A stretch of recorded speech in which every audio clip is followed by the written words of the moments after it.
Hi, I'm Kate Scott Dawkins, and I'm at the moment.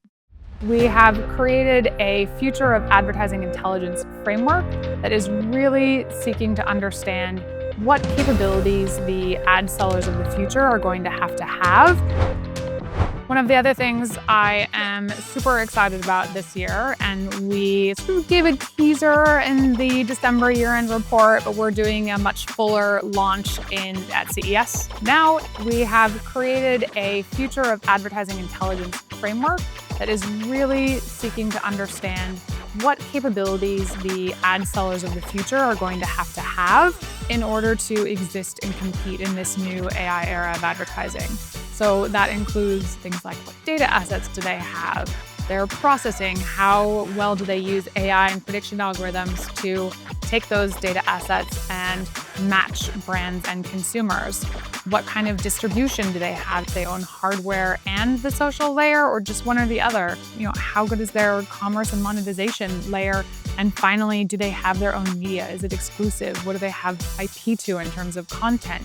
All of those pieces together, we think, signal who are going to be some of the strongest partners to clients in the coming years. And so that's a piece of work that I personally am super excited about, and we're looking forward to digging into that more over the coming months. Despite some of the headlines maybe people are seeing, this is actually the most exciting time to work in advertising. I think there are more different kinds of companies in the business selling advertising today, working in the field of advertising. If you look at the top companies by market cap, a lot of them sell advertising or involved in advertising in some way. I also think we are the industry that has the biggest overall integration with AI already. We've been applying it into our systems via platforms like Google and Meta for over a decade. We're now already taking the newest piece of that, which is generative AI, and applying that into our systems and our processes and our companies. And so I think we are really best placed versus a lot of other industries to take this and make amazing things with it. All of that, of course, with the caveat of needing to do it with the appropriate guardrails and safety guidelines and all the rest of it. But I am very positive about the potential for AI in this industry going forward. Yeah, I spend a lot of time with news. I have certainly a few go-to standards, the Wall Street Journal, New York Times, the Financial Times, The Information.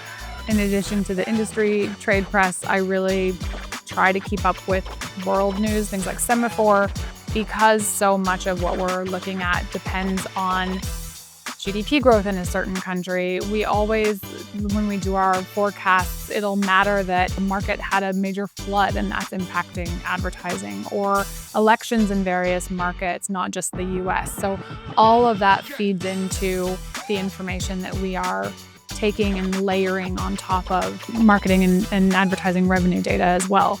I try to keep a bit more longer form informational diet, I guess, in terms of my media.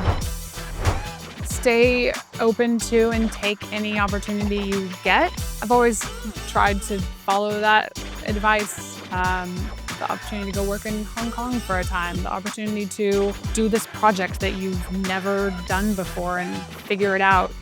That's been a real joy and a real benefit to having spent time within Essence and WPP. I think I've been given opportunities to work outside of past experience, and it's gone really well.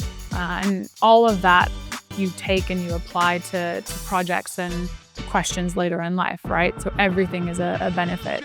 But certainly anytime for anyone, if you have the opportunity to work abroad, go and do it.